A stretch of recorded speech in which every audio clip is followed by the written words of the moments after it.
യുവകാനന്മാർ പോളിക്കർപ്പോസ് മെത്രാപ്പൊലീത്ത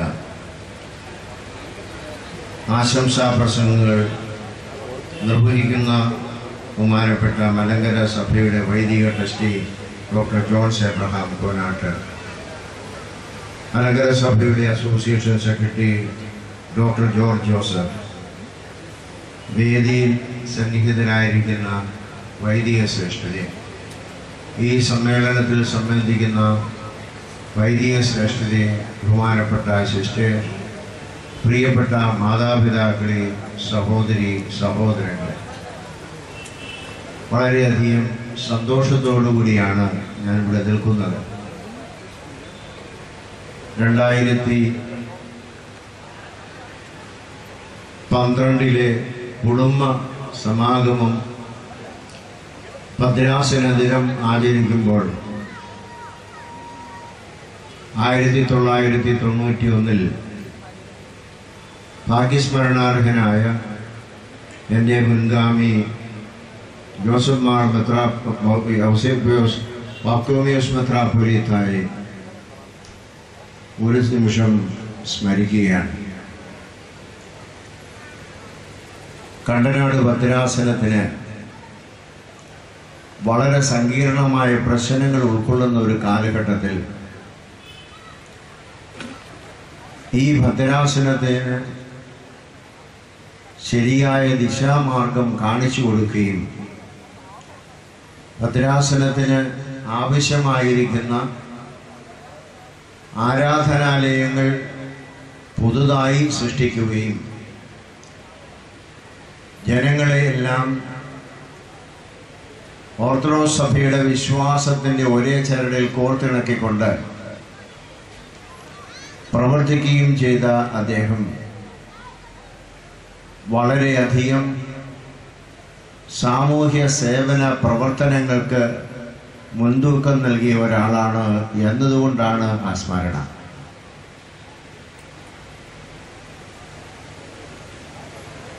മഞ്ഞപ്ര ബാലഭവനും ബാലിയ ഭവനും തിരുമേനി പ്രസിഡന്റായി നടത്തിക്കൊണ്ടിരുന്ന കാലഘട്ടത്തിൽ നിന്ന് അതിന് വളർന്ന്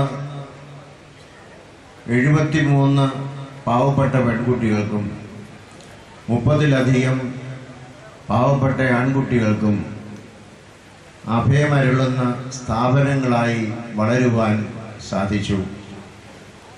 തിരുമേനിയുടെ പ്രാർത്ഥന ഒന്നുകൊണ്ട് മാത്രമാണ്. തിരുമേനി കാലം ചെയ്തതിന് ശേഷം പിറവം മാർ ഗ്രിഗോറിയോസ് കാതോലിക്ക സെൻട്രൽ തിരുമേനിയുടെ 40ാം അടിയന്തരം ആചരിക്കുന്ന സമയത്ത് ഉയർന്നു വന്ന ചില ആശയങ്ങളാണ് തിരുമേനിക്ക് ഉചിതമായ സ്മാരകമുണ്ടാക്കണമെന്ന്. അന്ന് ഭാഗ്യസ്മരണാർഹനായി കാലം ചെയ്ത പരിശുദ്ധ ബാവാ തിരുമേനിയോട് അസേലിയോസ് മാർത്തോമ മാത്യൂസ് ദ്വിതീയൻ ബാവാ തിരുമേനിയോട് കാര്യങ്ങൾ ഓർമ്മിപ്പിക്കുകയും അതിനുള്ളതായ ക്രമീകരണങ്ങൾ ചെയ്യുവാനുള്ള അനുഗ്രഹവും ആശിസും നൽകിയതിൻ്റെ ഫലമായിട്ട് രൂപം കൊണ്ട ആദ്യത്തെ സ്ഥാപനമാണ് പ്രതീക്ഷാ ഭവൻ. അദ്ദേഹത്തിൻ്റെ പ്രാർത്ഥനയുടെയും തിരശ്ശീലയ്ക്കപ്പുറമായിരുന്നുകൊണ്ട് നമുക്ക് വേണ്ടി നടത്തുന്ന മധ്യസ്ഥ പ്രാർത്ഥനയുടെയും വളരെ പ്രത്യക്ഷമായിരിക്കുന്ന ഫലങ്ങളാണ് ഇന്ന് കണ്ടനാട് വെസ്റ്റ് ഭദ്രാസനം പ്രതീക്ഷ മുതൽ പ്രസാദം വരെ ഏതാണ്ട് 12 സ്ഥാപനങ്ങൾക്ക് ജന്മം കൊടുക്കുവാൻ ഇടയായത് എന്നുള്ളതിൽ സംശയമില്ല. അതിനെല്ലാം നേതൃത്വം നൽകുന്നത് ഈ കണ്ടനാട് വെസ്റ്റ് ഭദ്രാസനത്തിലെ വൈദിക ശ്രേഷ്ഠരും ഇടവക ജനങ്ങളുമാണ്. അവരോടൊപ്പം മുന്നിൽ നിന്ന് പ്രവർത്തിക്കുവാൻ ബാധ്യസ്ഥനായി എന്നുള്ളത് കൊണ്ട് തന്നെ ഞാനും അതിൽ പ്രവർത്തിക്കുന്നുവെന്ന് മാത്രം.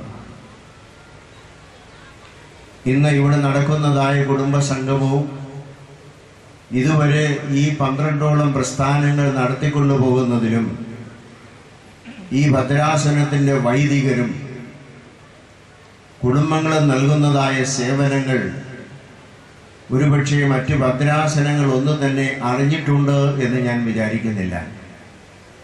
കാരണം ഞാനതങ്ങനെ പറയാറില്ല. ഈ പ്രസ്ഥാനങ്ങൾക്കെല്ലാം ആവശ്യമായ കൈത്താങ്ങൽ നടത്തിക്കൊണ്ടിരിക്കുന്നത് നമ്മുടെ ഭദ്രാസനത്തിലെ എല്ലാ ഇടവുകളിലും ഈ ഭദ്രാസനത്തിലെ സാമൂഹ്യ പ്രവർത്തനങ്ങൾക്ക് വേണ്ടി നിക്ഷേപിച്ചിരിക്കുന്നതായ ചാരിറ്റി ബോക്സുകളാണെന്നുള്ള രഹസ്യം നമ്മൾക്കറിയാം.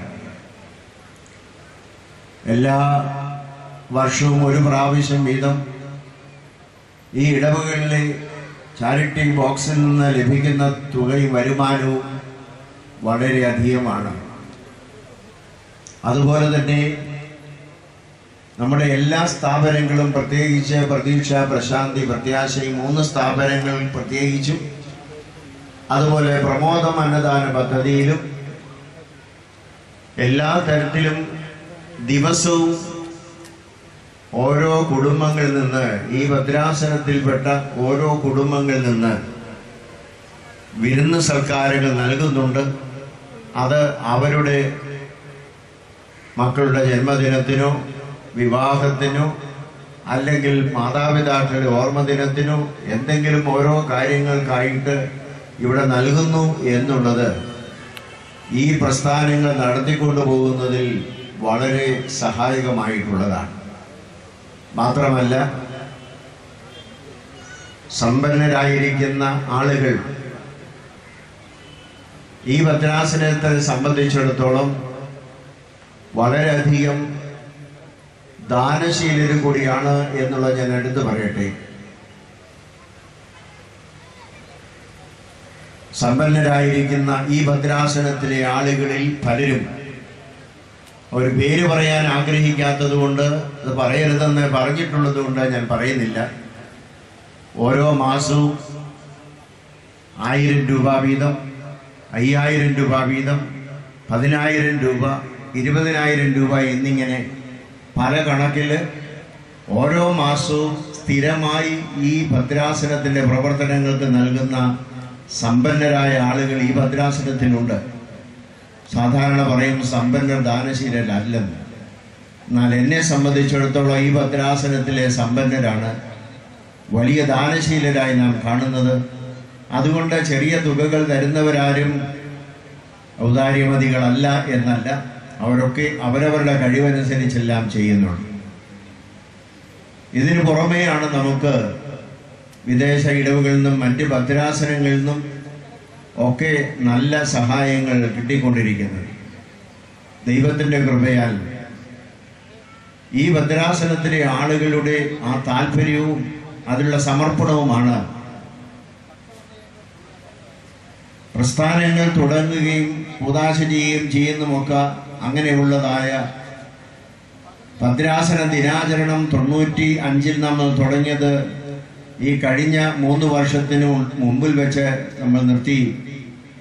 കുറെ കൂടെ ഈ സാമൂഹ്യ പ്രവർത്തനങ്ങൾക്ക് ആളുകളുടെ സഹകരണം കിട്ടുവാൻ കുടുംബ സംഗമവും കൂടി ചേർക്കുവാൻ ആലോചിച്ച് ഈ ഭദ്രാസനത്തിലെ ഭദ്രാസന അസംബ്ലിയും പക്കോമിയോസ് ചാരിറ്റബിൾ സൊസൈറ്റിയുടെ ഗവേണിംഗ് കൗൺസിലും ഒരുമിച്ച് ആലോചിച്ചാണ് ഈ കുടുംബ സംഗമങ്ങൾ ഇവിടെ നടത്തുന്നത്. ഈ സംഗമം ഇന്ന് അത് 3ാമത്തെ സംഗമമായി പരിണമിച്ചിരിക്കുകയാണ്. ഓരോ സംഗമത്തിലും ഓരോരോ പ്രത്യേകതകളുണ്ട്. ആ പ്രത്യേകതകളെല്ലാം തന്നെ ഈ ഭദ്രാസനത്തിലെ ആളുകളുടെ ലക്ഷ്യമാക്കുന്നത് ഈ സാമൂഹ്യ സേവന പ്രസ്ഥാനങ്ങൾ നടപ്പിൽ വരുത്തുന്നതിന് ഏത് തരത്തിലുള്ള സമാഹരണം സാധ്യമാകും എന്നുള്ളത് കണക്കാക്കിയാണ്. ഏതായാലും അങ്ങനെ ചെയ്തുകൊണ്ടിരിക്കുന്ന ഒരു നല്ല സഹകരണം അടിവരയിട്ട് പറയാതിരിക്കുവാൻ സാധ്യമല്ല. പരിശുദ്ധ വലിയ ബാവാതിരുമേനി പലപ്പോഴും നമ്മുടെ പ്രതീക്ഷാഭവനം പ്രത്യാശ ഭവനം സന്ദർശിച്ചുള്ളയാണ്. അവിടെ എല്ലാം സന്ദർശിക്കുമ്പോൾ തിരുമേനി പ്രത്യേകമായി അതിനുവേണ്ടി പ്രാർത്ഥിക്കുന്നതിനുള്ള മക്കളെ അനുഗ്രഹിക്കുകയും ചെയ്യുന്നു എന്ന് മാത്രമല്ല, അപ്പോൾ തൻ്റെ കയ്യിലുള്ളത് എന്താണെന്നാൽ അപ്പോൾ അവിടെ സംഭാവന നൽകിയിട്ടാണ് പരിശുദ്ധ വലിയ ബാബാ തിരുമേനി പോയിട്ടുള്ളത് എന്നുള്ളത് സന്തോഷപൂർവ്വം ഈ സമയത്ത് ഓർമ്മിക്കുകയാണ്.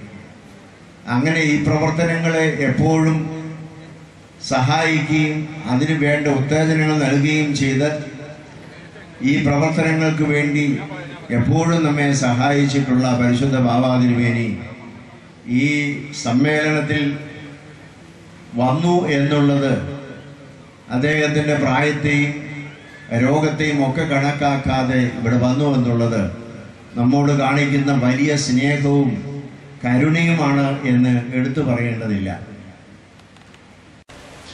ഇങ്ങനെ ഈ ഭദ്രാസനത്തെ ഉറ്റ് സ്നേഹിക്കുകയും ഇതിന്റെ പ്രവർത്തനത്തിൽ ഏറ്റവും സഹായിക്കുകയും നടുത്തൂണായി നിൽക്കുകയും ചെയ്യുന്ന ഈ ഭദ്രാസനത്തിലെ ഇടവുകളാണ് ഇതിൻ്റെ സാമൂഹ്യ വീക്ഷണത്തിൽ വേണ്ടതായ രീതിയിൽ മുന്നോട്ട് കുതിച്ചുകൊണ്ടിരിക്കുന്നത് എന്നുള്ളത് സന്തോഷപൂർവ്വം ഓർക്കുകയാണ്. ഈ ഭദ്രാസനത്തിൻ്റെ പ്രവർത്തനങ്ങളിൽ സഭയിലെ എല്ലാ ആളുകളും വളരെ സന്തോഷപൂർവ്വം സഹകരിക്കുന്നുണ്ട്. വിദേശ ഇടവുകൾ മാത്രമല്ല, ഈ ഭദ്രാസനത്തിൽ നിന്ന് അപ്പുറത്തുള്ളതായ മറ്റ് ഭദ്രാസനങ്ങളിലും ഉള്ള ആളുകളെ, യുവജന സമാജ പ്രവർത്തകരെ, അതുപോലെയുള്ള ആളുകളെല്ലാം ഈ ഭദ്രാസനത്തിലെ നമ്മുടെ പ്രസ്ഥാനങ്ങളിൽ ഒറ്റയായും അതുപോലെ കുടുംബങ്ങളായും പള്ളികളായും വന്ന് സഹകരിക്കുകയും നമ്മെ സഹായിക്കുകയും ചെയ്യുന്നുണ്ടെന്നുള്ളത് സന്തോഷത്തോടുകൂടി ഓർക്കുകയാണ്. ഈ ഭദ്രാസനത്തിന് എന്നും താങ്ങും തണലായി ഇതിൻ്റെ ഏത് പ്രവർത്തനങ്ങളിലും ആത്മാർത്ഥമായി സഹകരിച്ചുകൊണ്ടിരിക്കുന്ന സമീപ ഭദ്രാസനങ്ങൾ, പ്രത്യേകിച്ച് കണ്ടനാട് ഈസ്റ്റ് ഭദ്രാസന തോമസ് മാർ അത്താനാസു തിരുമേനി, അതുപോലെ അങ്കമാലി ഭദ്രാസനത്തിൻ്റെ യാക്കോമാർ പോളിക്കർപ്പോസ് തിരുമേനി, ഇവരെല്ലാവരും യുവാനന്മാർ പോളിക്കർപ്പോസ് തിരുമേനി, ഇവരെല്ലാവരും ഈ ഭദ്രാസനത്തിൻ്റെ അഭ്യുതകാംക്ഷികളെന്നല്ല, അവരുടെ സ്വന്തം ഭദ്രാസനമായി ഇതിനെ കണക്കാക്കിക്കൊണ്ട് വേണ്ടതായ രീതിയിൽ ഇതിനു വേണ്ടി ഏത് കഷ്ടതയും സഹിക്കുവാൻ തയ്യാറായി മുന്നോട്ട് വന്നിട്ടുള്ളതാണ് എന്നുള്ളത് നമുക്ക് ഏവർക്കും അറിവുള്ളതാണ്. ആ തിരുമേനിമാരും ഇന്ന് നമ്മളോടൊപ്പം ഈ സന്തോഷം പങ്കിടുവാൻ, അല്പസമയം ചെലവഴിക്കുവാൻ സന്നദ്ധത പ്രകടിപ്പിച്ചു എന്നുള്ളതിൽ നാം എന്നും അവരോട് കടപ്പെട്ടിരിക്കുകയാണ്. നിങ്ങളുടെ എല്ലാവരുടെയും സഹകരണവും ആത്മാർത്ഥതയും തുടർന്നും ഉണ്ടാകണം എന്ന് മാത്രമേ എനിക്ക് പ്രാർത്ഥിക്കാനായിട്ടുള്ളൂ. ഭദ്രാസനത്തിൽ എല്ലാം സമ്പൂർണമായി എന്ന് ഞാൻ കരുതുന്നില്ല. ഇനിയും ഭദ്രാസനത്തിൽ തന്നെ ഇപ്പോൾ പല നിർമ്മാണ പ്രവർത്തനങ്ങൾ നടക്കുന്നുണ്ട്. കാതോലിക്കേറ്റ് സെന്റിനറിയുടെ സ്മാരക സൗധമായി നമ്മൾ പണിതുയർത്തിക്കൊണ്ടിരിക്കുന്ന പ്രസാദം സെന്റർ ഏതാണ്ട് 3/4 ഒരു 70% പണികൾ പൂർത്തിയാക്കി അത് കൂതാശ ചെയ്യാൻ ഒരുങ്ങുകയാണ്. അതിൻ്റെ പണികൾ ഇപ്പോഴും പുരോഗമിച്ചുകൊണ്ടിരിക്കുകയാണ്. അതുപോലെ പ്രസന്നം സെന്റർ ആഴിക്കോടുള്ളതും, അതുപോലെ പ്രശാന്തം സെന്റർ പെരുവയിലുള്ളതും എല്ലാം അതിൻ്റെ നിർമ്മാണ പ്രവർത്തനങ്ങളിലാണ്. അങ്ങനെ ഈ ഭദ്രാസനത്തിലെ പ്രസ്ഥാനങ്ങളും അതുപോലെ പിറവം കാതോലിക്കേറ്റ് സെന്റർ ഇപ്പോൾ നമ്മൾ പുതുക്കി പണിതുകൊണ്ടിരിക്കുകയാണ്. ഇങ്ങനെ എല്ലാ പ്രവർത്തനങ്ങളും ഒരുമിച്ച് കൊണ്ടുപോകുന്നതിൽ എല്ലാ ആളുകളും സഹകരിക്കുന്നുണ്ട്. നമ്മുടെ ഭദ്രാസനം മാത്രമല്ല, മറ്റ് ഭദ്രാസനങ്ങളിലെ ആളുകളും ആത്മാർത്ഥമായി സഹകരിച്ചുകൊണ്ടിരിക്കുന്നു എന്നുള്ളത് ഒരു സന്തോഷമാണ്. ദൈവത്തിൻ്റെ കൃപയാൽ നമ്മുടെ നിർമ്മാണ പ്രവർത്തനങ്ങൾക്ക് സാങ്കേതികമായിരിക്കുന്ന താമസങ്ങൾ വരുന്നതല്ലാതെ സാമ്പത്തികമായ താമസങ്ങൾ ഒരിടത്തും ഉണ്ടാകുന്നില്ല. ദൈവം അതിന് ഇടിയാക്കുന്നുമില്ല. നമ്മൾ അതിനുള്ളതായ പ്രവർത്തനങ്ങൾ വരുമ്പോൾ പലപ്പോഴും സാങ്കേതിക ബുദ്ധിമുട്ടുകളെ നമുക്ക് അതിജീവിക്കാൻ എപ്പോഴും സാധ്യമായിരിക്കുകയും, എന്നാൽ അതിലൊക്കെ കാലതാമസം വരുന്നുണ്ടെങ്കിലും ആളുകൾ ആത്മാർത്ഥമായി സഹകരിച്ചുകൊണ്ട് നമ്മുടെ പ്രസ്ഥാനങ്ങളെ കൊണ്ടുപോകുന്നു എന്നുള്ള സന്തോഷമാണ്. ഈ വർഷം ആദ്യമായിട്ടാണ് കുടുംബ സംഗമത്തിൽ അതിൻ്റെ പ്രവർത്തനങ്ങൾ ഭദ്രാസന അസംബ്ലിയൊക്കെ തീരുമാനിച്ചു കഴിഞ്ഞ് കൗൺസിലിൽ ആലോചിച്ചപ്പോൾ വന്ന ഒരാശയമായിരുന്നു ഭദ്രാസനത്തിലെ വിവിധ ഇടവകളിൽ നിന്നോ മറ്റൊരിടത്തുനിന്നോ ആളുകളുടെ സഹകരണത്താൽ ഉൽപ്പന്നങ്ങൾ കൊണ്ടുവന്ന് ലേലം വിളിക്കുന്നത് നന്നായിരിക്കുമെന്ന്. പക്ഷെ അത് വേണ്ട പബ്ലിസിറ്റി നടത്തുവാൻ സാധിച്ചില്ല എങ്കിൽ പോലും അത് വളരെ വിജയമായി ഇന്ന് അതിൻ്റെ ഒരു പ്രതീകാത്മകമായിട്ട് അല്ലെങ്കിൽ ഉദാഹരണമായിട്ട് നടത്തുവാൻ സാധിച്ചു. വളരെ വിജയമായിരുന്നു. നേരത്തെ ആവശ്യമായ പ്രസിദ്ധീകരണങ്ങൾ നൽകിയിരുന്നെങ്കിൽ നിശ്ചയമായിട്ടും അത് കൂടുതൽ വിജയിപ്പിക്കാമായിരുന്നു. അതിനിയും അടുത്ത വർഷങ്ങൾ മുതൽ വേണ്ട രീതിയിൽ പുരോഗമിക്കാൻ നമുക്ക് ഇടയാവട്ടെ എന്ന് ഞാൻ ആഗ്രഹിക്കുകയാണ്, പ്രാർത്ഥിക്കുകയാണ്. ഈ സമയത്ത് ഇതിനെല്ലാം വേണ്ടതായ കരുത്തും ശക്തിയും തരുന്ന ദൈവത്തെ മഹത്വപ്പെടുത്തിക്കൊണ്ട് നിങ്ങളുടെ എല്ലാവരുടെയും ആത്മാർത്ഥമായ സഹകരണത്തിന് സാഷ്ടാംഗ നമസ്കാരം നടത്തിക്കൊണ്ട് നിങ്ങളേവരുടെയും എല്ലാ സഹകരണങ്ങളും തുടർന്നും ഈ ഭദ്രാസനത്തിൻ്റെ പ്രവർത്തനങ്ങൾക്ക് ഉണ്ടാകണമെന്ന് അപേക്ഷിച്ചുകൊണ്ടും എൻ്റെ അധ്യക്ഷ പ്രസംഗം അവസാനിപ്പിക്കുന്നു. ദൈവം നമ്മളെ അനുഗ്രഹിക്കട്ടെ.